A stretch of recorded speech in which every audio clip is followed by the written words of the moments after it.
ठंड में ढका हुआ था। इसी समय 4 हथियारबंद आतंकियों ने भारतीय क्षेत्र में प्रवेश किया। जांच एजेंसियों के अनुसार वे नियंत्रण रेखा यानी लाइन ऑफ कंट्रोल को पार करके भारतीय इलाके में घुसे थे।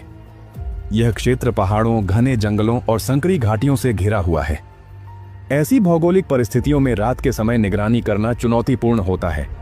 कई बार घुसपैठ करने वाले समूह इसी प्राकृतिक वातावरण का फायदा उठाने की कोशिश करते हैं। माना जाता है कि इन आतंकियों ने भी अंधेरे और इलाके की भौगोलिक स्थिति का उपयोग करते हुए सीमा पार की। जांच में यह भी सामने आया कि यह घुसपैठ अचानक नहीं थी, बल्कि पहले से योजनाबद्ध थी। हमलावरों के पास पर्याप्त हथियार और सैन्य सामग्री मौजूद थी। उनके पास AK-47 राइफलें, हैंड ग्रेनेड और पेट्रोल बम जैसे हथियार थे, जिनका उपयोग तेज और अचानक हमला करने के लिए किया जाता है। घुसपैठ करने के बाद आतंकियों ने सीधे उस दिशा में बढ़ना शुरू किया जहां भारतीय सेना का सैन्य कैंप मौजूद था। यह कैंप योरी के पास स्थित था और नियंत्रण रेखा के करीब होने के कारण रणनीतिक रूप से महत्वपूर्ण माना जाता था। जांच एजेंसियों ने बाद में बताया कि आतंकियों का उद्देश्य केवल सीमा पार करना नहीं था, बल्कि सीधे सेना के कैंप को निशाना बनाना था।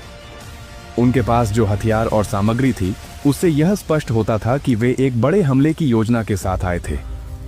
आतंकियों ने धीरे धीरे आगे बढ़ते हुए कैंप के आसपास के इलाके का निरीक्षण किया। उस समय सुबह का शुरुआती समय था, जब कई सैनिक अपनी ड्यूटी की तैयारी कर रहे थे और कुछ सैनिक अभी आराम की स्थिति में थे। हमलावरों ने इसी समय को अपने हमले के लिए चुना। जब आतंकवादी सेना के कैंप के नजदीक पहुंच गए, तब उन्होंने अचानक हमला शुरू कर दिया। सबसे पहले उन्होंने कैंप के अंदर मौजूद टेंट और बैरकों की दिशा में हैंड ग्रेनेड फेंके। इन विस्फोटों से कुछ ही पलों में कैंप के अंदर स्थिति गंभीर हो गई।